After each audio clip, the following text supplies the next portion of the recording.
What's up, you guys? Sean Ross Sapp, Fightful.com, here with a name you know. You've seen him here on Fightful before. We were just talking off the air. The last time we spoke, it was in front of this beautiful Toronto skyline at, I think it was Polson Pier. We got the former Buddy Murphy here. How you doing? Going very, very, very good. Very good. I mean, obviously, it's been a big month for you as we do this. WWE release happened 1 month ago. How are you feeling after that, and how were you feeling when you got the call? When I got the call, it's actually it's funny. Like I had a feeling, and I was actually on my way to the performance center because I had to go and get something printed out because in today's day, who has an actual printer? So I was actually on my way to the performance center to get something printed out, and my phone rings and it says WWE Inc. And it was kind of like I knew, so I didn't answer. So I went in, got my things printed because I obviously knew it was coming because I had put across that I was unhappy. Mm-hmm. Without overly stepping on toes, I made it quite apparent that I wanted to do more. And where I currently was didn't sit well with me. So got the thing printed off, gave the call back. They informed me, that they were going to release me. And I'd always heard like rumblings that once that day comes, and it comes for everyone, everyone's going to get that call one day, but they all would say that this weight gets lifted off your shoulders. And there's two things in my life which people have said, which I'm very curious on. They say once you have a child, it's a love that you can't even explain. And when you get fired from the WWE, it's this crazy weight lifted off.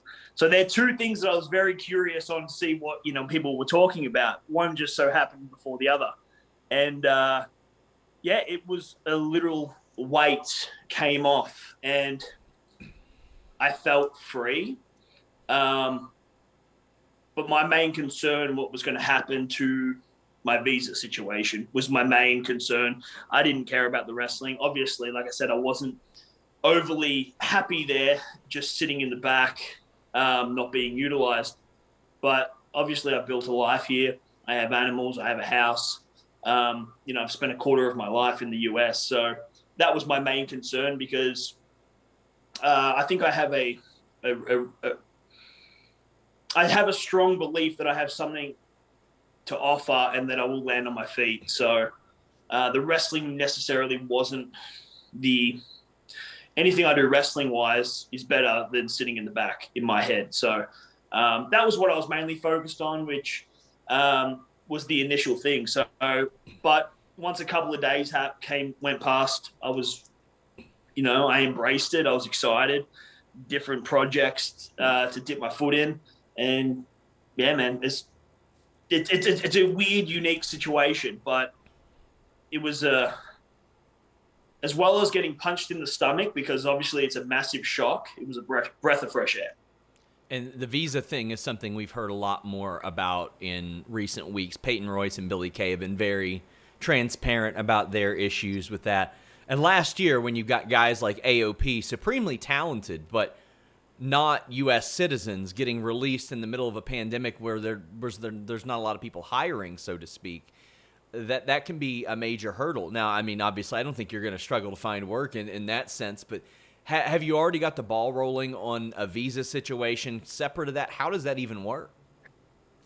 So I'm taking the measurements that I need to take. But obviously, when I would like to have as many Band-Aids over the wound as possible, as many backups as possible. So the ball is rolling, but we'll see what happens. I'll cross that bridge when I get to it. There's no point stressing on something that I can't really control at the point. I've done the things that I need to do. Now it's the waiting game. And as we're filming this, less than 24 hours ago, we saw the former Aleister Black, Tommy N, now Malachi Black, who you're very familiar with, pop up on AEW programming. Now, there's a whole lot that goes into this. There's a report that WWE forgot to update his no-compete from a 30-day to a 90 when he switched from NXT to WWE. I've been personally told by some of the people that have been released over the last few months, they asked WWE if they could get out of their 90 days, and WWE was like, yeah, sure, we don't mind, because it would be very awkward if they told you guys, hey, it's budget cuts, and then didn't offer to let you out of the 90 days.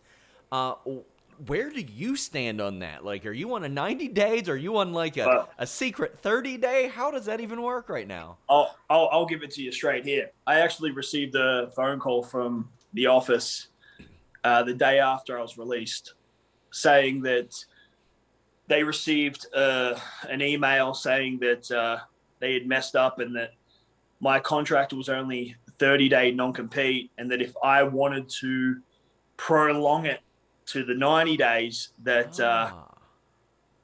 that they would do that for me. And I thought that was weird, as I was a budget cut, but you're still willing to pay me another 2 months. But it wasn't me. I had my letter. I received my letter, which said August 31st. So August 31st is my date. But also when it comes to the visa situation, the more time I have, the better, so I can get prepared. So even if they gave me an out, I'd kind of have to take it for my life. So they thought that you might have been in that they same thought boat. it was me. They thought it was me, and I informed them that it wasn't, because I received the letter and it has this date, and then it just turned to relief. It went from panic to relief on the voice, and then they moved on. So. They thought it was me, and they were panicking until I told them that on my letter it says August 31st. This and is then fascinating. Relief. To me. Yeah. This is so fascinating to me, because obviously there's been a lot of turnover, especially as it pertains to talent relations. We've heard about, people receiving their stuff in trash bags, mostly the women, because they have heavier stuff to send back and all that. But they weren't even sure of how long your non-compete lasted. Well, I think that they just panicked a little bit, or Sure. Obviously they got the name mixed up, and it was someone, but it wasn't me. So we know who it was whether now. Buddy and Aleister got mixed up, Buddy or Black, they're both Bs. They called me, and I said, not me. But you hear all those things, and like the trash bag thing, and I'm a pretty open-minded person. I don't get affected by a lot. I just kind of try and see both sides of the story, so to speak. So, I don't think there was anything malice behind the garbage bag. You know what I mean? But it's not a good look. Sure. You know what I mean? I get it. But do I believe that there was actual malice behind it to upset? No, I don't. But definitely a shitty thing to do once you've been released, and your life's been changed. It's, what Mickey said is she felt like it represented the way and she was booked, used, and treated. She said it was almost like one of those things that's like, well, I don't know if they feel this way about me, but it does seem indicative of such. Yeah. Yes, I feel like when you're in that system, you break it down into ways that you take a lot of the stuff personally, right? So I don't know how much I should say, but not say. But so Aleister Black wasn't on television for a while, and he came back with his new character, and his vignette started playing, but he wasn't showing up at TV. He didn't have to be present at TV. So once my storyline with the Mysterios got dropped overnight without me being told, I was showing up at TV every week. I was there. So you have two guys in the similar position. One gets to stay home and then I have to come in and realize that it was not even realized, but I felt like they were rubbing my nose in it and going, you love wrestling? Well, you can't do it, right? when all I wanted to do was perform. I want to contribute. I want to earn my paycheck. I want to do what I've honed for 15 years. So I just felt like, whether they did it intentionally, I don't know. I don't think so. But I felt like they were rubbing my nose. Like, this is what you want to be in the biggest wrestling company in the world. You want to perform in that ring. Well, here it all is. You've made it, but you're not allowed to do what you love. So it's just like kind of bittersweet. And that's what kind of made you kind of turn away from the product a little bit. Did that affect your love for wrestling as a whole, or was that not wavering at all? Absolutely. Man, yeah. That's it. So I've always had, my career's always kind of been ups and downs, like crazy good, disappear, good, disappear. And like, I know that I was like, it was on one of those downward spirals, from doing the sets, from the Alistair stuff to the Seth stuff. Obviously the pandemic kind of brought it down a little bit, but then, and then like losing AOP and then Theory that were a part of the group, I was the lone survivor. And then it started to come back up, like, you know what I mean? Then we started doing the thing, and then me and Aaliyah became the main part of the story because it kind of dragged out for so long that we were kind of the new blood in it. And then it just disappeared like that. Thanos snapped his fingers and I disappeared. I'm really interested in that because, I mean, I know that there were a whole lot of stuff that was planned for the Mysterios. Like, obviously, unfortunately, Cutler and Blake were off TV as well. That happened. I know some people fell under the weather and stuff, and in these times, that's going to happen, unfortunately. What were you told, or were you told an end game of the Mysterio thing whatsoever? And did you see like some of the backlash of people like that were talking about the angle and all that? I mean, it seemed like a consensus. People were stoked you were getting on TV because you're a popular character. But I mean, there's so many question marks around like what was planned and what was supposed to happen. So I was only kept in the loop, so to speak. It wasn't my storyline. It was Ray and Seth's, right? And they did the eye thing, and it was just, there was a lot of stuff that, like, I was with Seth, but then I wasn't brought in for Extreme Rules when Seth versed Ray. Like, just, I didn't know why. Like, I'm a part of his act. Yeah. I need to, like, but I just wasn't brought in. Whether it was a pandemic thing that they didn't want other people, but I've been in the build up, it's a little weird when I'm not there. So it was the same with when Seth wrestled McIntyre, after Mania. Like, I just wasn't used on it, but I did the match with McIntyre the week before it in the main event of Raw. So just a lot of stuff, but it wasn't my story, which I understand. So I'm probably not going to have all the facts, but the idea, once it kind of got prolonged to keep it like interesting, like the end game was that I was going to be back with Seth. That was the end game. I don't think they had any idea about the Aaliyah thing. It was just kind of like to throw a little friction in there.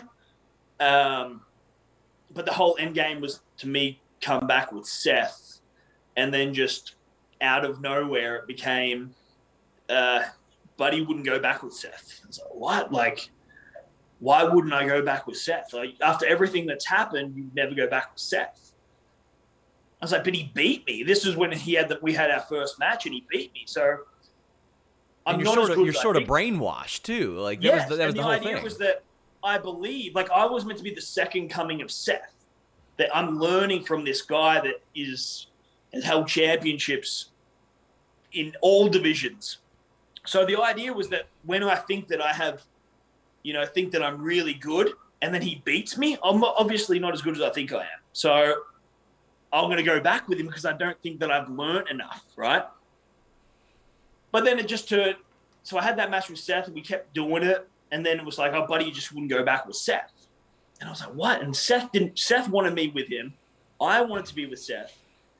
And then it became the Ray match, and like I ended up helping I get accepted by the family. And then I think I beat Seth. Yeah. I think I beat Seth, and that was the end of Seth. He went away and did his family thing. And then the following week, I went into something with Corbin. Yeah. And we got pulled into Vince's office, and he laid this pitch down. And it was, the Mysterios have been fucked with for months now. So now, going forward, the Mysterios are going to fuck with you before you fuck with them. So we're like, okay. Like, so in my head, I'm just going, like, Eddie? Like, you know what I mean? Like, cheat? Like, we're going to do this stuff. So we played ball with it, you know what I mean? We do it, but like when you're obviously structuring a match like that with Corbin, who's probably the most hated heel, we're out healing. And this is this is day one as a babyface. And I need the Mysterio family to help me win a match against Corbin after I just beat a former multi-time WrestleMania main eventer, world champion, yeah. Exactly. I beat him and I beat him clean in the middle of the ring. And WWE does have that habit of like when somebody becomes Money in the Bank winner or king, they beat them because they think they can rely on that gimmick to keep them over. And I mean, you had this monumental match and you needed help to beat him. Yes. And then I needed 4 of them to help me beat Corbin. And then we cheated. But, like, the only way to structure a match for that to get the point where they keep popping up is for me to get stopped. So it turned out that when I became a babyface, I lost all my ability to wrestle. And I needed the Mysterios to help beat Corbin. And then I cheated to win as a babyface on my first night. I don't think the story they were happy with it. I didn't like it at all. I just thought it was very strange. I think the Mysterios thought it was strange too. And then the next week, it just kind of got dropped, and it was me and Corbin again. And I didn't understand why I was wrestling Corbin again when I beat him, but it was Dominic that knocked his foot off the rope. Mm-hmm. So really, Dominic was the issue. Like, and you want to fight me again? Yeah. So I didn't understand that. And then that was when we brought in Blake and Cutler. Then I think Corbin beat me 1, 2, 3. All right. And then the following week we're at TV, and I believe someone in the Mysterio tested positive for COVID, or someone in their family got tested for positive for COVID. So then they went away, and then and I didn't know at this point, and like we're just kind of sitting around because it was going to be like a big brawl with like Roman, the Usos, and Corbin, and the Mysterios were going to get in there. And then they just told, I didn't see the Mysterios all day. And one of the writers came up to Corbin, and he said, he goes, we're going to take you out of the big brawl. They think that because you're a new group, that you need your own spotlight. And I was like, that is the strangest thing. I've never heard that before. We're going to take you out of a brawl because we feel like you're a new group and you need more spotlight. I was like, so are me and the Mysterios in it? I'll confirm it. I never heard anything. And then Ray calls me and he told me the situation. So I said, so we're not doing anything. So they ended up getting quarantined. I believe that they may have had COVID. Then I was in contact with someone that tested for COVID. So then I had to get quarantined. And then by the time I came back, Cutler and Blake were sent home. And because Cutler got COVID. Yes. Yeah. And then Blake got sent back. He got told to pack up and leave. Yeah. So I didn't even know any of this. And then when getting to TV, however many weeks later, they told me that, blah, blah, blah, they've been sent home. So, all right, what are we doing? Nothing happened that week. Then Ray and Dominic are doing stuff. I'm like, what's going on? And just Aaliyah's not on TV whatsoever. Aaliyah's not there. They don't Aaliyah's reference asking her at Ray, all. going, Dad, do they need me? Like, I'm messaging Dom going, hey, is Aaliyah coming to TV? Like, there was no communication. She was asking her dad. I'm asking Dom. I'm asking Ray because we had no idea. And then the dirt sheets had said that they had dropped the angle. Mm-hmm. And I was like the dirt sheets, how do the dirt sheets know this before I do? So I'm trying to track down Bruce. Like, Ray can't get an answer out of Bruce. I'm looking for Bruce. Finally, I track down Bruce. I'm like, Bruce, what's going on? What's with the storyline? Have we dropped it? I need to know what's going on. He goes, yeah, we dropped it. We just need to come up with a way to get you out of the Mysterio family and then put you into something by yourself. I'm like, okay, would love to go back with Seth. Like, yeah. And you all did tease it briefly. There was like you all coming face to face. That was weeks after that. Okay.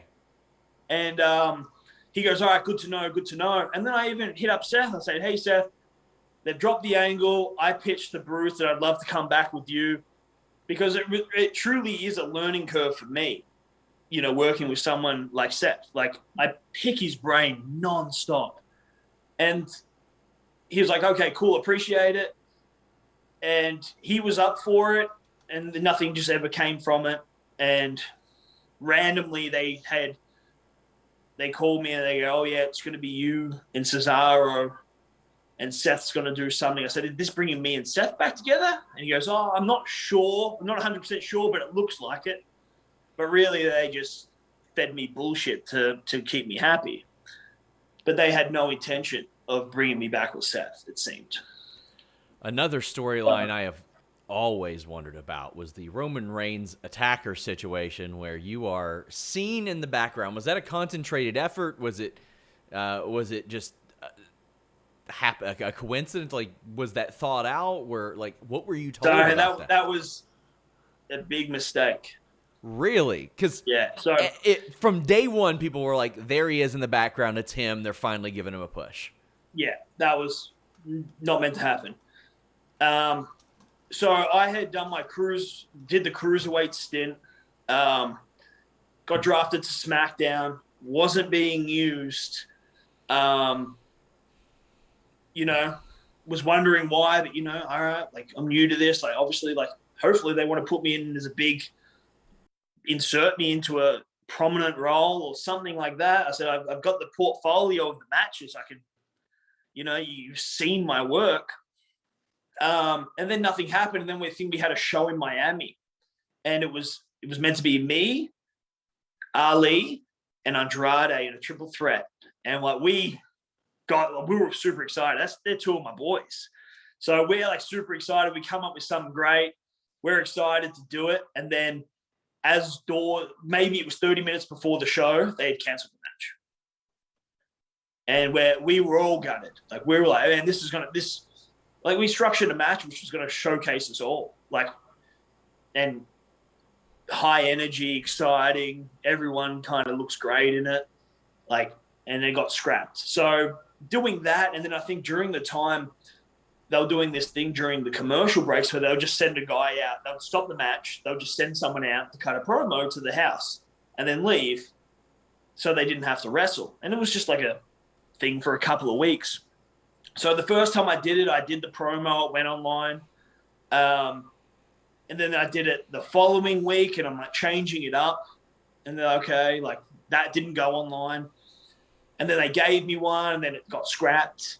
And then they gave me another one. I'm like, say something like this. I said, I don't feel comfortable saying this stuff. And they're like, why not? I said, because you're saying, I feel like an idiot saying it. Like, you're saying, oh, you know, once the best kept secret will be revealed, but you haven't even told me when that's going to happen. And I feel silly saying it over and over and over and over and over again when I could be saying this for 2.5 years for all I know. So they gave me this promo to do, and I was like, again, like, why are we doing this? And I said, I'm not saying that. They go, what would you want to say? I said, I'll think about it.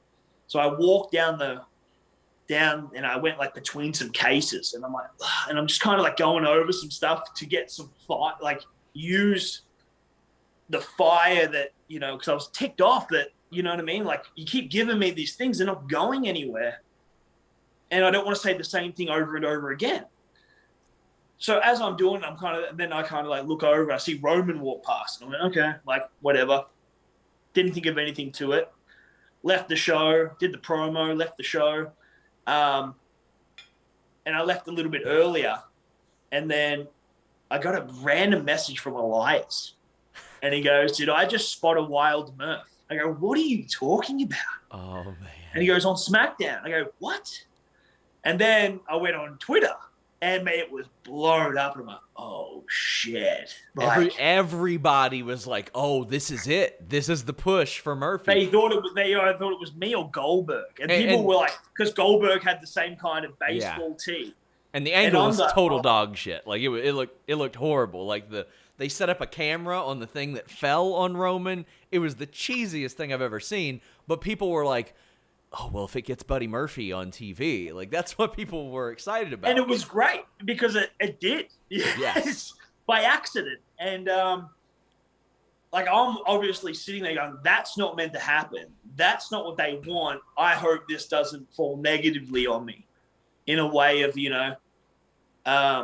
especially when the boys are texting you going, hey, did I just spot a wild Murph? And then they're thinking things and I'm like, oh, shit. But to be fair, they didn't yell clear. They didn't, you know what I mean? They should have made sure that I didn't get there.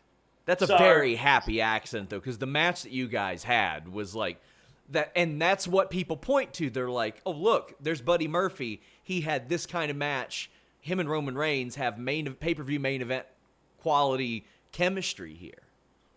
Yeah, I think that was my big coming out, right? I obviously did all the stuff in the cruiserweight, and then I sat in the back for however long. The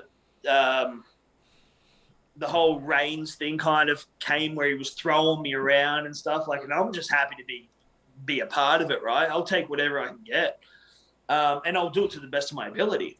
And then I remember it was meant to be like 1 week that I get there and it's me and Roman in the main event of SmackDown, and I'm like, what is going on?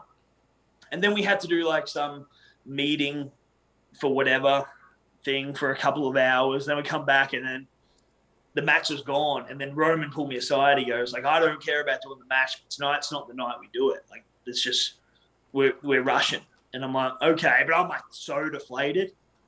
And then like that SummerSlam weekend where I first met you, we're talking and I'm just talking shit on Twitter, right? Like, and then next thing you know, I'm wrestling Roman on SmackDown, and Roman was awesome to put that together with. Like, he kind of gave me the reins. He goes, oh, blah, blah, blah. And then he obviously tweaked it a little bit, but I felt like he wanted to help me. I wanted to just bring it, and I wanted to kill it because that's what I'm used to doing. And you know what I mean? It was a Buddy Murphy style match. You know, it was a cruiserweight match with a guy that was, would get critiqued that he couldn't wrestle or whatnot. And then he's basically saying F you. I'm saying F you. Like, and it was like to this day, people keep talking about it. And it was a massive learning thing for me. And it put me on the map. And then following it up with Daniel Bryan killing it. And then I had a match with Ali in the King of the Ring where we killed it. And then, long story short, Heyman had talked about bringing me to Raw. Once I did those 3 matches back to back, I was never used again on SmackDown. You mentioned Heyman bringing you to Raw. I've spoken to a lot of people that talked about how much Paul Heyman liked you. Specifically, a situation I was told he was willing to give up Braun Strowman to SmackDown, like let them have him, to have you and some of the other people that quite frankly weren't being used, because he was like, I see something in all these people. A lot of those people aren't being used or are released now. And you would always hear Pritchard say on his podcast, well, sometimes Paul going to bat for people isn't the best thing, because I don't know, maybe Vince is hard on him. Did you ever see any of that? Do you think that because you got endorsed by some people that it may have had some sort of adverse effect? And what did you think when you heard, hey, Paul Heyman, who is pretty well renowned, is going to bat for you? So, like, I'm a Paul Heyman guy. Like, he had always been honest with me. You know, he's a massive advocate of me. You know, he's the advocate for a lot of people. But backstage, he would always pull me aside and always talk to me. And he'd be like, I don't understand what they're doing. How are you not on TV every week? And you know what I mean? And I'm going, I don't know, like everything I've done, I felt like I've given you my all. I felt like everything that I was giving, I hit out of the park. But I don't know if that would be. Sorry. That's all good. We're back. Nah, my phone rang. No, that's all good. But yeah, so it's going. Man, you're a popular guy. That's my old man trying to call me. Uh-oh. That's what that is. It's not Tony Khan or Ring of Honor or anybody like that? No, unfortunately. Not yet. We'll see. We'll see what happens. But, yeah, Heyman, I'm a Paul Heyman guy. He was always good to me. He'd always pull me aside, tell me, you know, ask me why I'm not on main TV, how they're messing up. So when he did take me to Raw, I felt like I could approach him about ideas. And the whole idea with Alistair and stuff like that, he was big on Alistair. He was big on me. So he was excited to work with us and kind of get our. I felt like with Heyman, he's more like, instead of rather just going, hey, do this, he would hear you out because you obviously know yourself the best. And we know what we can bring to offer. So if we can put our little 2 cents in and we can get behind it, then obviously the product's going to be better. But if it's overproduced and you're told to make this face, to make that face, it's not genuine. So I felt like that's when it came to, you know, you put 2 guys that are friends, like me and Tommy, we're going to kick the shit out of each other because we're friends, right? And that makes for a better product too. But there was one time in which I felt like I needed to talk to Paul. It was we did the first match, me and Alistair, and then the following week they wanted to do it us again. And Alistair had told me that, and I was mad. I'm like, why are we doing it again? Well, I know why they wanted to do it again, because we hit it out of the park. Yes. And they wanted to, but that's not compelling to me, right? If you have something good, you should only bring it out, right? If you have a theater in your house, you're not going to watch TV on it every night, right? You're going to wait till you have a movie that you can sit down and enjoy it and feel the. I feel that's the same with wrestling, right? Like Seth would say it, like they just drive it into the ground. And I didn't want to drive me and Alistair into the ground because we know we have a good thing and we know we can expand on it. So I told Heyman, and Heyman agreed, and then we prolonged it. He goes, well, let's make it on the, you know, the first or the Raw before New Year's or just after. I was like, okay, cool. So we had a week to fill. And it was Alistair going to do his 20-second, you know, local. And then I was going to have a 6-minute competitive match with someone. And I didn't see how that made sense. And I brought it up. He goes, what would you want to do? And I said, if he gets a 20-second opponent, give me a 20-second opponent. If we're going to sell me as a threat, I shouldn't be having competitive matches. I should be doing exactly what he's doing to paint us as the same caliber, right? If you paint this guy that can beat a guy in 20 seconds and you paint this guy that takes 6 to 8 minutes to beat someone, we're not on the same level. So I said, we can do the stuff where I come out and I can like interrupt his entrance. Now I'm playing mind games with him.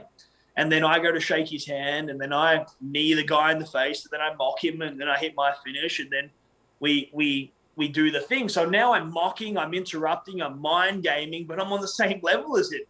You can hit a knee, I can hit a knee. You can hit your finish, I can hit my finish. Your finish works, my finish works. Now we're building up together.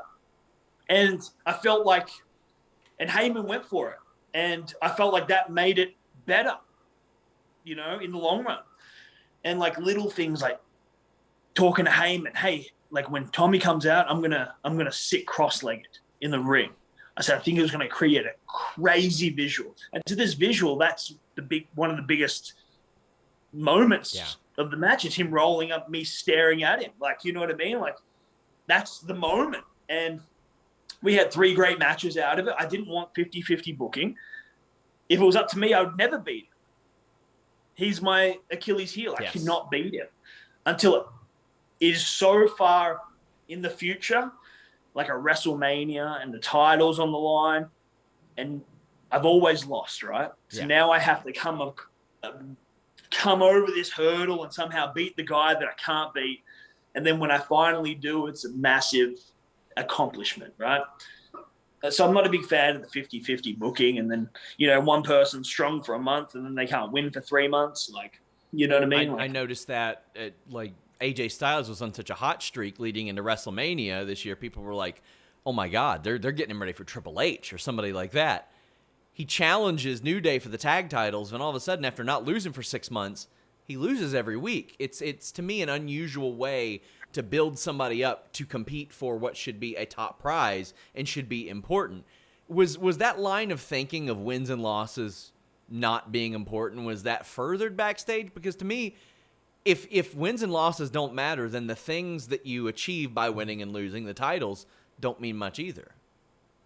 I think that, wins and losses, well, I don't think wins and losses matter, but when you're creating a TV show and the whole purpose is to win, there has to be some sort of prize at the end of it, right? Like I get in the whole grand scheme of things that you could lose 3 matches and then you could, I lost all my matches with Alistair, right? Yes. And that put me in a downward spiral, which made me, go side by side with the guy that thought he was God. But right? I mean, then it matters because it led to something. You're in that downward spiral because you're like, I don't want to lose all the time. Like, what am I doing here? And then to go off that, when I did join him, the following week I won the tag title. So in the story of things, he joined this guy and it works. So the very first time I tagged with him, I get gold. Yeah. I'm listening to this guy. This guy knows exactly, right? I went from losing 3 matches to a guy that I know that I could beat into being a tag team champion in 2 weeks. So I'm sticking with this guy. And that was the way that I thought of the Disciple character, right? That's why, it was my idea for them to drop the Buddy out of Buddy Murphy. I was just about to ask you that. So that was your call. How did that go? What kind of reception, or did you get any pushback? So I was just kind of talking with Michael Hayes, and he goes, "What up, buddy?" And then he's like, "Oh, buddy," and he goes, "It's just too friendly." And I said, "Let me get rid of it."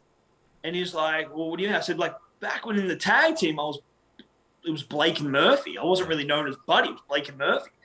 I said, ideally, I would like to sacrifice my given name, which is the first name. You know what I mean? Let me sacrifice my given name and become a new, reborn person under this Messiah to go with the biblical story, right? And they went with it. They just never explained why. And I feel like that's a detail that would have made my character make more sense and go, this guy's so up this guy's ass. He dropped his first name. He sacrificed his first name for this guy. You know what I mean? So, but it was just never brought out. They're the details that I hate when they're missed. It's funny you mention that because when you tell me that, I'm like, wow, that makes so much sense. That's a great plot point. When Tommy End was doing his Twitch streams and he explained the Aleister Black character, he said it was like the devil with amnesia. He knew he had done something wrong but couldn't remember what it was. I was like, that's such a badass explanation of what he is. Why do you think they overlook these points like that? Because to me, that would reward me for watching every single week. I'd be like, okay, that makes so much more sense. I don't think they care. I think it gets down to the point where they know who.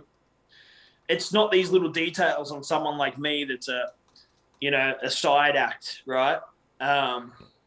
It just doesn't another detail that I think that was lost is when Seth made his big return and everyone was around the ring. Mm-hmm. They didn't want me next to the Mysterios. So they separated me and the Mysterios, but I didn't understand why I was out there. I said, last time this guy was on TV, I beat him. The Mysterios have such a blood feud with this guy. He tried to rip out the guy's eye, literally ripped out his eye, tortured his son with a kendo stick, literally corporal punishment on his son. And then they're going to walk out and show respect to a guy that's making his return? No. Like, you know what I mean? Like, me being out there and me not next to the Mysterios creates more questions than answers. You just didn't need us out there. We wouldn't show this guy respect. Last time I saw it, well, you messed me up however many times. I beat you. You went away. Now I'm showing you my respect and being by the ring. And it just didn't make sense. And to them, I was just a body. I was a body out there to make him look, to everyone out there to make him look like a big star. And that was what they said, because Seth didn't want people out there either. And then he was told, he goes, no, but everyone out there makes you look like a bigger star. But in my eyes, it's just it's a I that wasn't dotted and a T that wasn't crossed. And I feel like, and I'm such a detail-orientated person that it just infuriates me a little bit. And this is after I'd already asked to go back with Seth, and we didn't know, right? Like, it was so funny because we're walking out there, and everyone's like, "What are we doing?" A lot of people didn't know what they were doing. Well, we're just gonna eventually someone's gonna leave. We're gonna follow. So we didn't know the dialogue or the promo or anything like that. And then as I'm listening to it, I'm like, "This is perfect for me to come back." And I'm like sitting there, and everyone's just kind of walking away. And I'm just sitting there going, this was ideal for me to come back.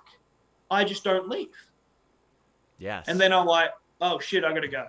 And then I walked back and I was like, oh man, like there was such an easy thing for me to get back with him. It's just not leave.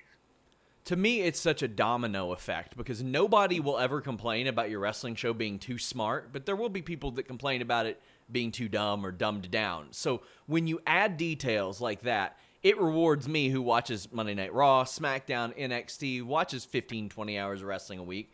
It makes me feel like, okay, there was a reason I watched that every week, and I feel rewarded.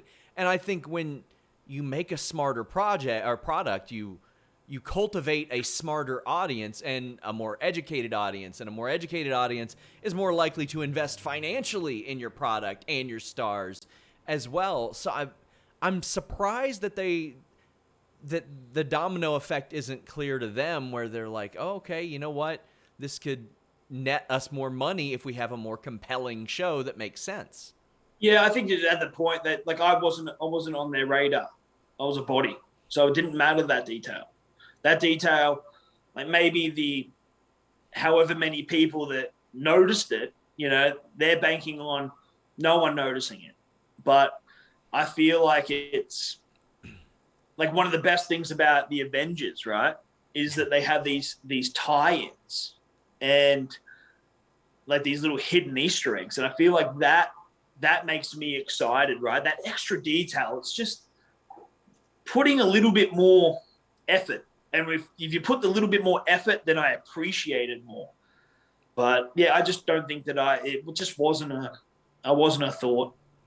Did you have many conversations with Vince McMahon about specifically anything? I mean, I know over the last year and a half, he's been much more sparse than usual. And even before that, he wasn't at SmackDown all the time. Did you have many conversations with him? No. So the way that I would look into it, a lot of the stuff, because obviously like you hear the stories, right? My thing was that if there was something that I was willing to die on, then I would. But if it came down to like a promo and I'm like, why am I saying this? I wouldn't say this. And then they're like, oh, Vince, you know, you can go talk to Vince about it. No, because then the one line that I don't like, the whole promo will change. So it's not worth that to me. So I would just try and get it in, or if it's not connecting with me, and I used to do some promo work with Edge, and he told me this one line. He goes, you have to bring something real in it that you can relate back to, because that's going to bring the emotion out, right? So a lot of the time when I would do this promo, I would try and relate it and get in a mind frame that I could bring out an emotion. But if that word or that line that he said just didn't compute, then it's not sticking. So I'd forget about it, right? So, and that's another thing, like when you're doing that stuff, if it doesn't make sense and come genuine to you, it's not going to stick. It's going to come out robotic. And I felt like that was a lot of the stuff, right? And like when I was doing the Disciple thing, I wanted to be robotic. Like I didn't want to show, like a lot of people would talk about like, oh, you know, like myself, that, you know, I can't cut a promo. I can cut a promo. I wouldn't say I'm Edge or Seth or anything like that. I can cut a promo. But when it came to my Disciple character, I didn't want to talk. Yeah. Because I have a guy that I stand by that is a preacher. He preaches wisdom. My whole thing with the Disciple character was that when I do talk, it's like out of place. And then that makes people turn their head and go, whoa, what? Why is he talking? Like that's weird. But even when you put a couple of little words in there, it kind of takes away from it. It just kind of chips away at that big, impactful time when I go, hey, like, you know what I mean? Like, he doesn't talk, but then when he does, it means more. So it's just like, you know, you have a finish, right? Yeah. You hit your finish, you win, and then you hit your finish and they kick out, it means more. But if everyone kicking out of your finish every week, then it means nothing. So I feel like that's the same with like dialogue and whatnot. So, you know, and winning matches and it works in everything. You set a trend and then you can go off it and it means something. But that was why I didn't do a lot of talking. If you look at my 205 stuff, I'm like, I'm like brash and all that. And then when I'm Disciple, I'm just stoic, just staring, chin up. So like the characters were very different. The character that I portrayed or thought of the character didn't really get a chance to be perceived how I thought it should be on television. Because I've only got however, you know, and I get it. Seth's the star, and I get it. And I'm not against it, you know what I mean? But just at the end of it, it should have been bigger. We always hear about Kevin Dunn having a lot of influence, but a lot of people that I've spoken to recently said that they didn't have much interaction with him either. Did you? No. Ever meet him like at all? Maybe, no. Wow. Maybe he was walking to the truck, and he would say, "Hey, buddy, what's up, man? How are you?" Like, that was about it. No. Yeah. So let's talk about some sort of post WWE stuff that ties into WWE stuff. You posted the picture, and I know what one I know you know which one I'm talking about because it went viral. What's your weight at right now? 2 years ago, you're telling me 215. I said 215. That's what you told me in Toronto. Were you kayfabing That's me? what I was. No, I wouldn't have been 215. Wow, lying to me on the air. Well, I don't think I would have been 215. So even when I was doing my last stuff, I was like when you saw me in my last match, like, I think it was Andre the Giant, I was about 202 pounds. Really? So you were a shoot 205. Like you had made that weight. Yes, and I made that a mission. Yeah. And I know Ali posted out a tweet, like kind of like shooting down rumors. I literally would go into a sauna. If I had a weigh-in segment on 205, I would not eat, and I would go to the workout and hit a sauna. So I look dry and completed for these weigh-ins, right? And then once I would do it, I would eat and drink. So then I would look more watery, so there was a difference between the two.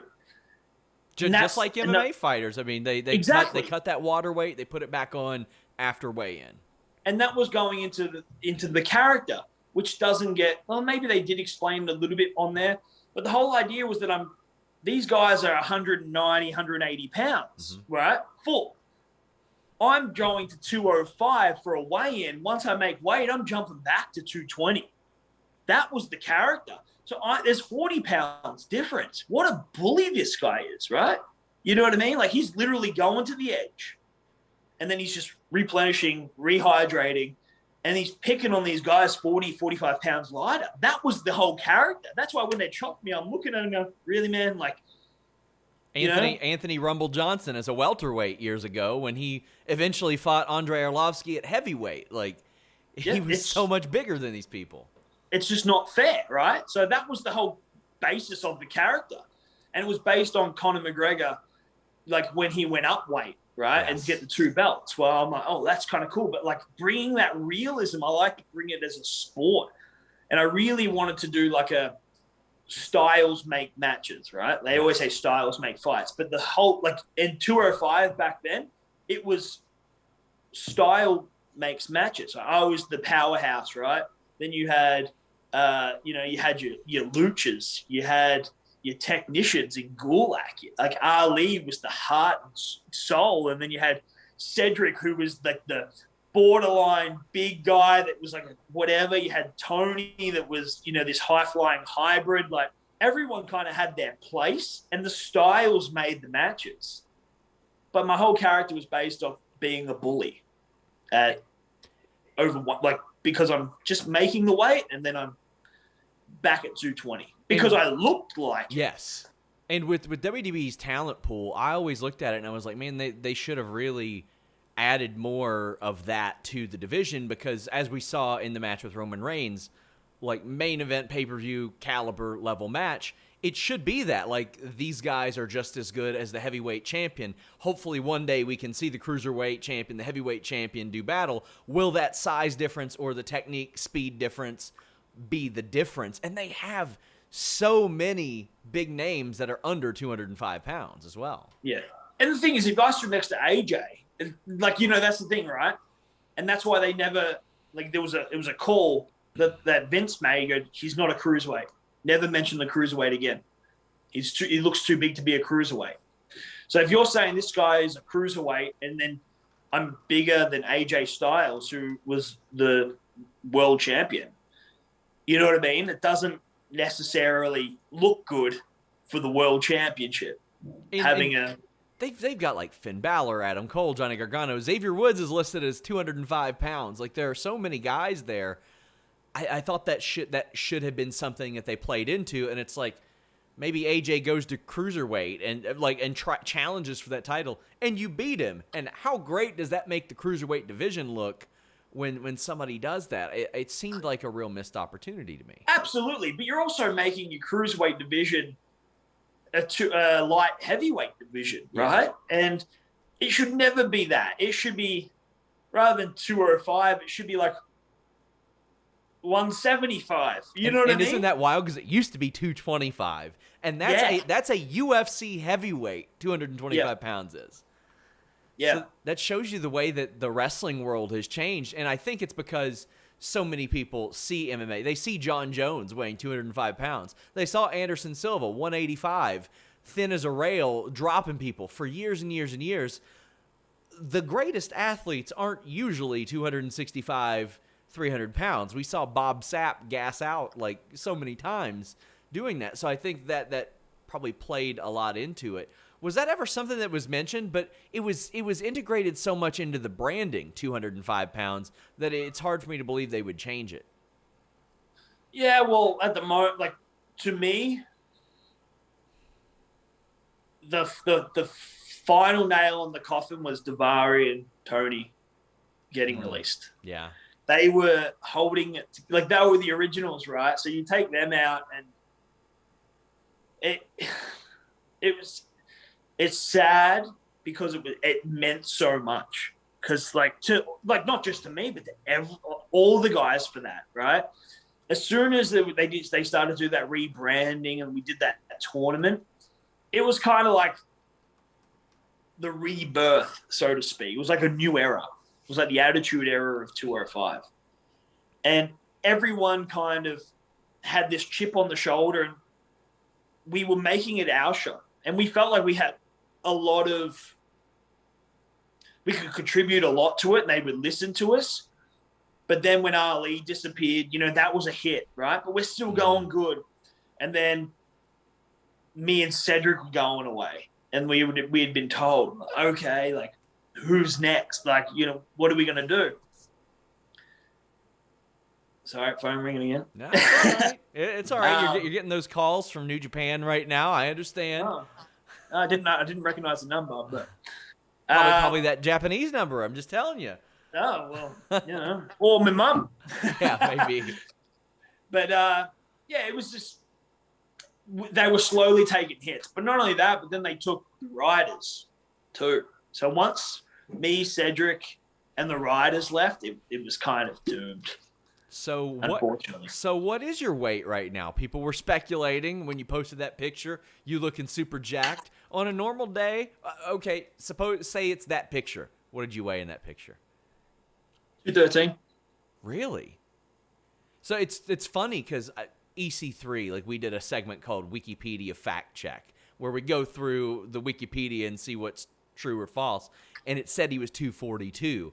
And he's like, I've never been above 230 in my life. I don't know why we say that. He's like, I don't even like to embellish because I'm jacked. People will just look at him and say he's jacked. And then somebody went and edited it and made it 252 after that interview dropped. Like, why do you think there is such a stigma with that? Is it because of how much wrestlers used to weigh when it was like 285, 300 and all that? I don't know. I think it comes down to, like, because I remember when I watched wrestling, I used to, like, even at the start, I used to see how big someone was to compare myself. Mm-hmm. Like, I'm almost his size, right?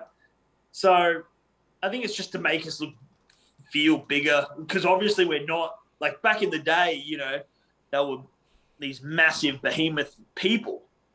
And obviously the times have changed. It's not like that anymore. But we still have to be above normal. Yeah. Right? So if you're saying, hey, guys, I'm 180, you know what I mean? And this is like, well, I'm 200. Like, 200 is a very average weight, I feel. You know what I mean? And again, second highest UFC weight class is 205 pounds. That's a pretty large human. Yeah. And it's just...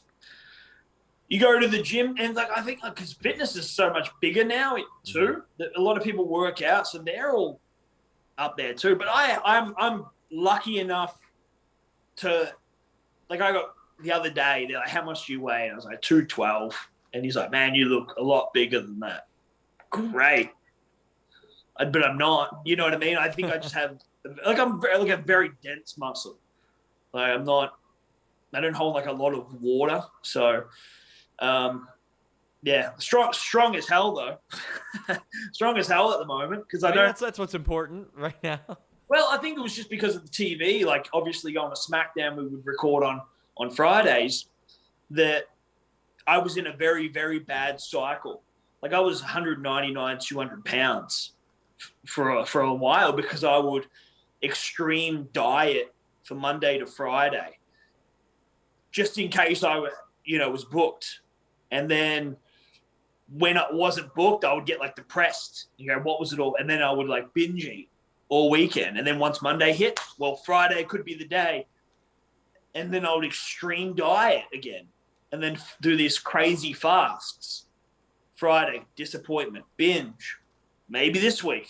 So I was just going through a very bad cycle of depression eating, you know what I mean, in a way. So, but now, like, since that weight came off, it's just like, well, I don't need to take my shirt off every Friday. I can eat a little bit more. Like, I can gain some size without actually like going on TV and looking awful. And that's the thing, man. I think WWE, their biggest thing is they need to fix their lighting, because the lighting's terrible. Really? I could look really good, and then as soon as I walk under those lights, everything's gone. Wow. Yeah. So, I mean, obviously I could talk to you all day about wrestling. Not going to take up too much more of your time, because hopefully we get to do this again, because there's still so much to ask. I've always been curious, though, about the WWE draft. You switched brands through 3 of them in about a year and a half. You went from 205 to, I think it was Raw in the shakeup. Then you got drafted a couple different times. What did you know leading into each one of those? So leaving from 205, I was told that, after Mania that I was going to go, like me and Cedric were pulled, right? After Mania, you guys are going to get called up. But we kind of heard whispers. Mm-hmm. And then the actual Mania plan for the 35, I think it was actually me and Cedric for WrestleMania. And I fought against it. And I said, why me and Cedric? And they were basically their answer, because it's a good match. I said, yes, but it doesn't do anything. Like, you're bringing me and Cedric. We've had these. We wrestled in his hometown. Then we had Super Show where I beat him for the title. And now we're going to do it at Mania. Like, it's going to be good, cool, great match. But what happens? I beat him at Mania and then lose it the day after? Like, to who? Like, you've told us that we're leaving. So let me pass it on. Yeah. Right? And they go, who would you work? We go, put Tony. Said, is everything a cruiserweight? He's a hybrid cruiserweight. He's the blueprint of what a cruiserweight is. Looks great. Yeah. Can do it all. So let's do Tony. And it's in his hometown, New York. So we got it around. I said, the story's built in itself. He's been my training partner, right? The whole story was he helped me get ready for the cruiserweight division. All right, well, now he has a shot. And then he somehow, I'm not worried about him, right? And then he somehow gets it. So I pull the trigger and turn on him before he turns on me, setting him up babyface. He beats me for the title. No one expects it. Our time was really short. So then like, hey, the following night on 205, we'll do your rematch, do your Mania match there. So that's when we had 25 minutes, the match up, the next night or whatever. And that's where we did the Mania match where he, puts the nail in the coffin. That was the end of me at 205. Then I did like an appearance in NXT for a one-off. And then I got called to SmackDown. But I got told when they pulled us aside before even Mania that I was going. But as we all know in the wrestling world, until it happens, it ain't happening. Yeah. And then when I was at SmackDown, did some of the Roman stuff. Once I did the three matches, the Roman, Bryan, and Ali, I started doing nothing. Heyman would always like, hey, nothing's keeping you here, right? I'm like, nope, like fucking, let's do it. Like, I'm happy to go. So he goes, all right, leave it with me. So then I heard maybe a week before. No, that was weird because that was in Vegas, right? I think so. Yeah, the 2019 draft. Yeah. So they were keeping it pretty quiet, right? But I had people already messaging me asking me if I knew where they were going, and I was like, no, they're keeping it real private. Isn't that sad? Yes. But that's they wouldn't tell me, but I knew Paul wanted me, right? So I was kind of like, yeah, I'm gonna go Raw. I get to SmackDown in Vegas. We get there, and then someone's walking around going, "Oh, you can go. You're getting drafted on Monday." Like, where not knowing where to, but you can go. So I partied in Vegas, and then I went to.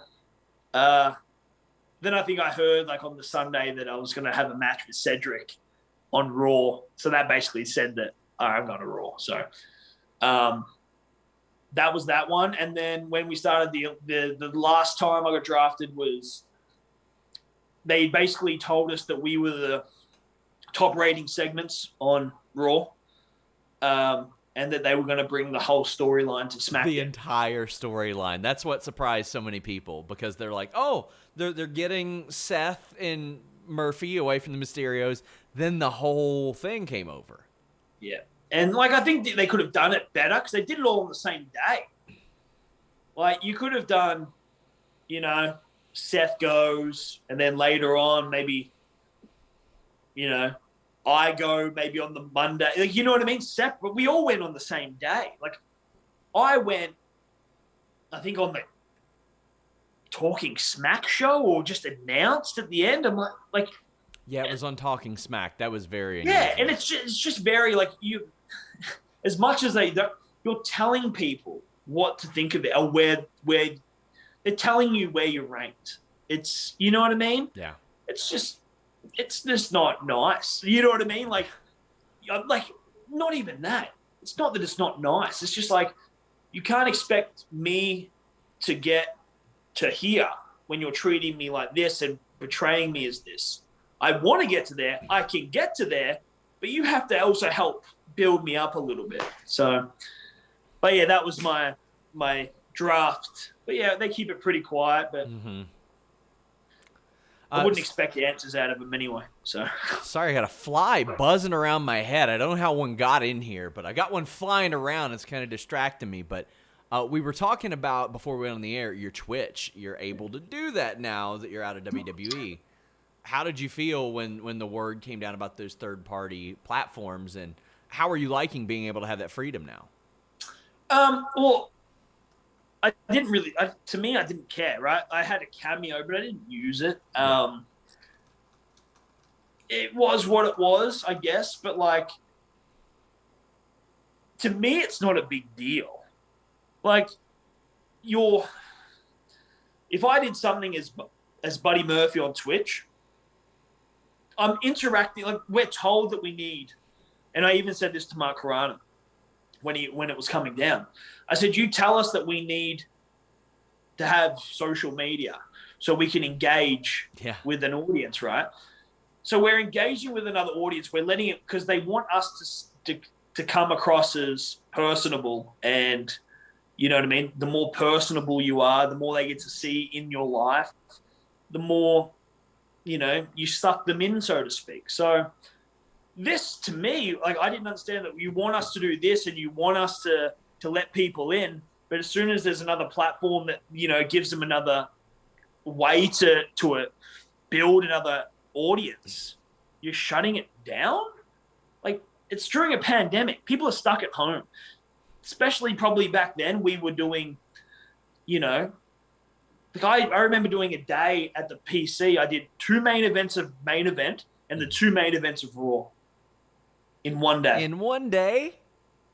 I mean, Yep. Lana mentioned that she had to be there for like 18 hours to film one skit that never made TV. So I mean, It was insane. I would keep hearing about the refilms too. I would have people say, "Oh, Otis and Corbin had to film a sidewalk slam like 4 different times." Like, it seemed like it was a lot different from a production standpoint than it was just a few months prior as well.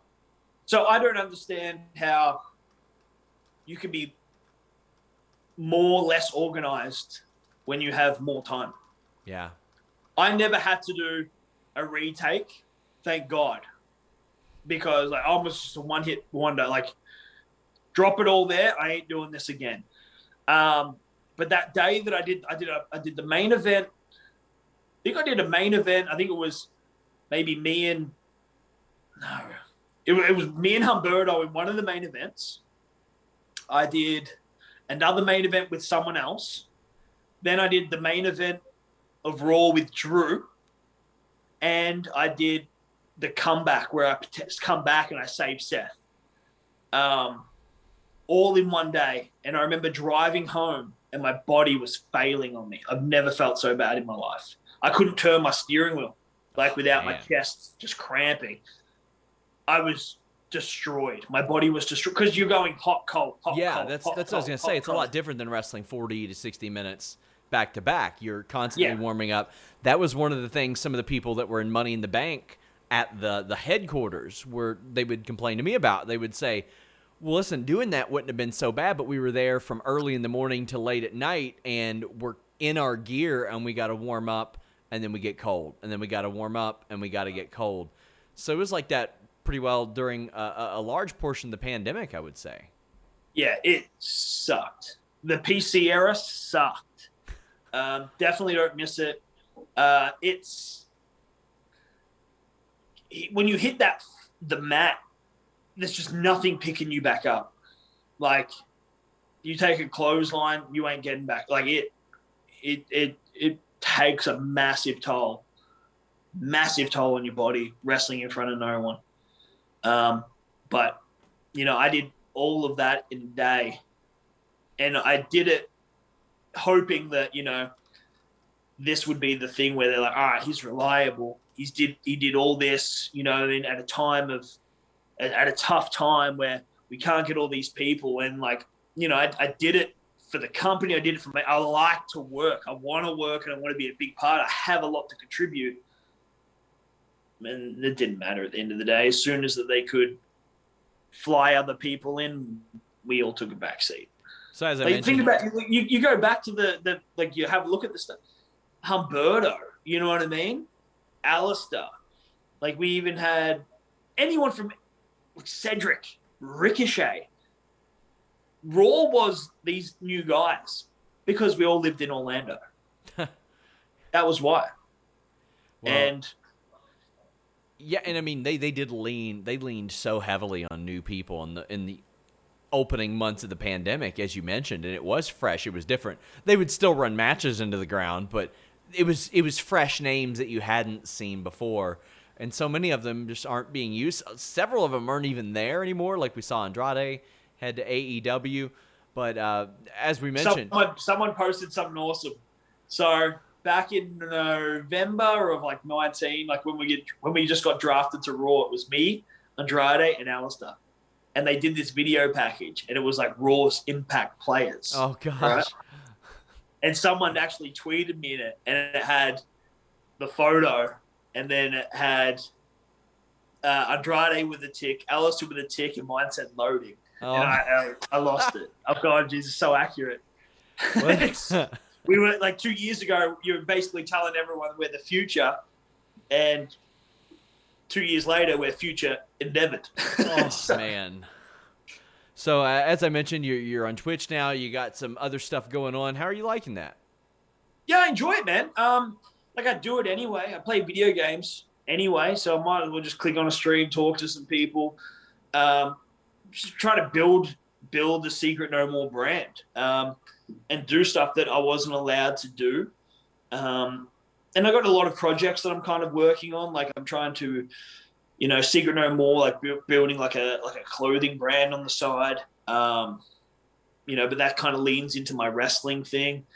Working on T-shirt designs, working on, you know, with a band on entrance music, like writing lyrics. You know, some video production stuff. Like I got my hand in a whole heap of different pots, and I'm looking. I enjoy it. It's fun. It's fun to be able to get creative again after so long. Well, tell the people where they can find you, where they can follow you. We have, of course, Secret No More Shop on here, and your Twitter handle, which you might end up changing. But tell them where they can get a hold of you.